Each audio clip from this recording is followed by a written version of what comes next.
Hey everyone, and welcome back for another deep dive. Mm. We love to get into the nitty-gritty of things, and today is no exception. We're going to be tackling fear. Fear. Yes.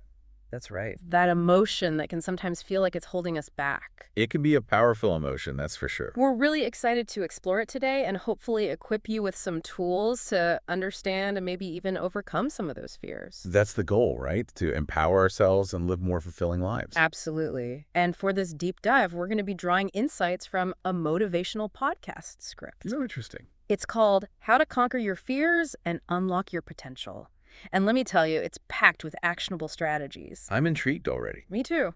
It's a really interesting take on fear and how we can reframe our relationship with it. So often we view fear as this negative force, something to be avoided at all costs. Right, like it's this big monster lurking in the shadows. What if we told you that fear could actually be a powerful catalyst for growth? That's the perspective I hadn't really considered before. So how do we start to shift our thinking about fear? Well, the first step is acknowledging and naming your fear.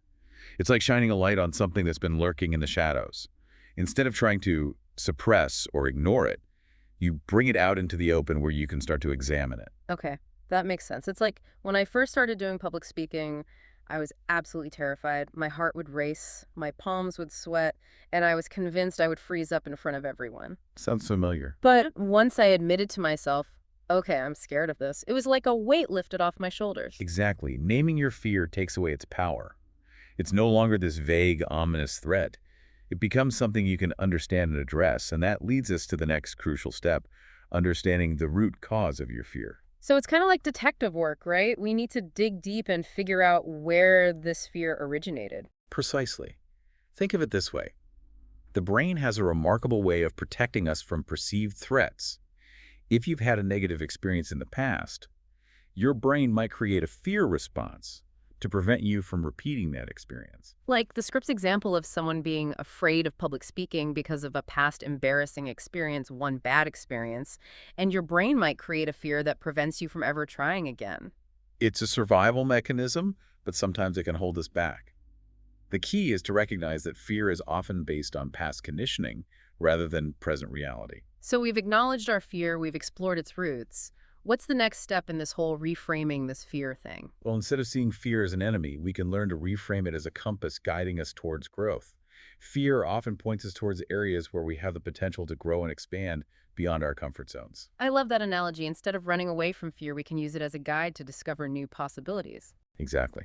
And this is where understanding a bit of neuroscience comes in. Our brains are incredibly adaptable. When we consciously choose to reframe our fears, we can actually rewire our neural pathways and create new, more empowering associations. So by changing our perspective on fear, we can actually change the way our brains respond to it. Absolutely. The script uses the example of someone who's afraid of starting a business. They suggest reframing that fear as excitement for the possibilities that lie ahead. Instead of focusing on the potential for failure, you shift your focus to the potential for success and all the incredible things that could happen if you take that leap. I actually experienced this firsthand a few years ago when I decided to, Wait, before you share, I think it's important to highlight how powerful this shift in perspective can be. It's not just about positive thinking. It's about understanding how our brains work and using that knowledge to our advantage. Yeah, you're right. There's real science behind this. Okay, now I'm even more excited to share my experience. It really illustrates this point perfectly. So a few years ago, I was offered an incredible opportunity to host a live event. It was something I'd always dreamed of. But when the offer came, I was paralyzed by fear. I was afraid of being on stage, afraid of messing up, afraid of not being good enough. Yeah, I can relate to them. Those are some pretty common fears, especially when it comes to public speaking. Right. I mean, who wants to stand up in front of a crowd and potentially make a fool of themselves? It's a vulnerable position to be in for sure. Yeah. But what happened next?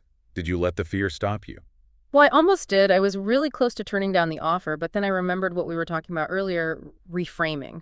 So I started to visualize myself on that stage, feeling confident, connecting with the audience, and having an amazing time. Visualization. That's a powerful technique. It really is. And you know what? The more I visualized it, the more excited I became. The fear started to morph into anticipation. So you turned that fear into fuel. I did, and it ended up being one of the most exhilarating experiences of my life.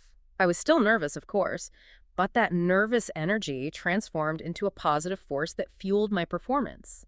The fear was still there, but it no longer controlled me. That's fantastic. That's a perfect example of how reframing can shift your entire experience. It really can. It's like you're taking the same energy, the same emotion, and channeling it in a different direction. But it's important to note that reframing alone isn't always enough. It's also about taking action.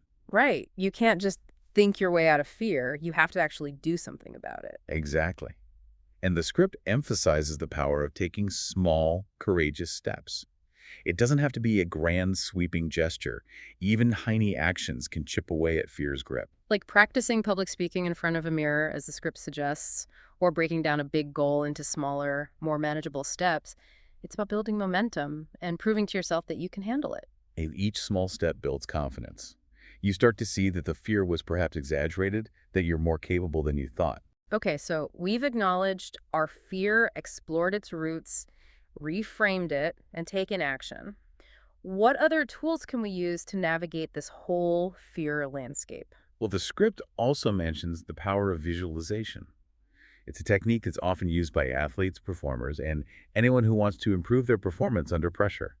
I've heard about visualization, but I'm curious to learn more about how it actually works. Essentially, visualization is a way of training your brain to respond more effectively to a specific situation by vividly imagining yourself navigating a fearful situation with confidence and ease.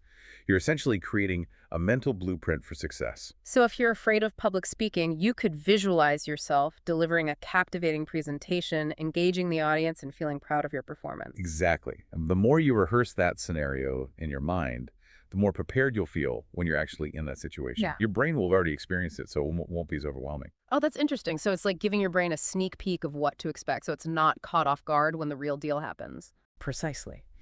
And the more you practice visualization, the stronger those neural pathways become, and the more automatic those positive responses will be. I'm starting to see how all of these strategies work together. Acknowledging and reframing help us shift our perspective. Taking action builds our confidence, and visualization prepares us for success. It's like a multi-pronged approach to conquering fear. And there's one more crucial element that the script highlights. None of us are on this journey alone. Building a strong support network can make all the difference. No, you're absolutely right. Having people you can trust to share your fears and vulnerabilities with is invaluable. It's like having a team of cheerleaders in your corner reminding you of your strength and resilience when you need it most. And a good support network will also offer encouragement advice and sometimes a much-needed reality check. They can help you see things from a different perspective and remind you that you're not alone in your struggles. Couldn't agree more. I've had some incredibly challenging experiences in my life, and I honestly don't know how I would have gotten through them without the unwavering support of my friends and family. It sounds like you've cultivated a truly remarkable support system, but it's important to remember that building a support network takes effort. You're right. It's not something that just happens overnight. You have to be intentional about nurturing those relationships and creating a safe space where everyone feels comfortable being vulnerable and authentic. And sometimes it's about reaching out beyond your immediate circle and seeking support from professionals or support groups. There are countless resources available to help people navigate fear and anxiety. So it's really empowering to know that there's help available if you need it. And, we've talked about acknowledging our fears and reframing them, taking action and using visualization and the importance of a support system. Yeah, we've covered a lot of ground. We have. So what's the final piece of the puzzle when it comes to this whole conquering fear thing? Well, amidst all the hard work and strategizing, it's also crucial to remember to celebrate your wins, both big and small. Oh, that's such a good point. It's easy to get so caught up in, the challenges ahead that we forget to acknowledge how far we've already come. Exactly. Celebrating your wins is like giving yourself a pat on the back for every hurdle you've overcome, every step you've taken outside your comfort zone. Right, and it reinforces those positive neural pathways we were talking about earlier and boosts your confidence for future challenges. It's like a positive feedback loop. You face a fear, you make progress, you celebrate, and that fuels you to keep going. It really is. I love that. And it doesn't have to be anything elaborate sometimes. Just acknowledging your own courage and resilience is enough. Absolutely.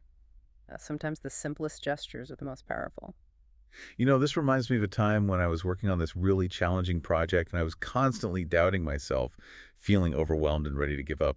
But then I hit this major milestone and I decided, you know what, I'm going to celebrate. Good for you. How'd you celebrate? I just treated myself to a relaxing evening. Yeah. A long bath, a good book, and a delicious meal, nothing fancy. But it was a way of honoring the effort I'd put in and acknowledging that I was capable of overcoming challenges.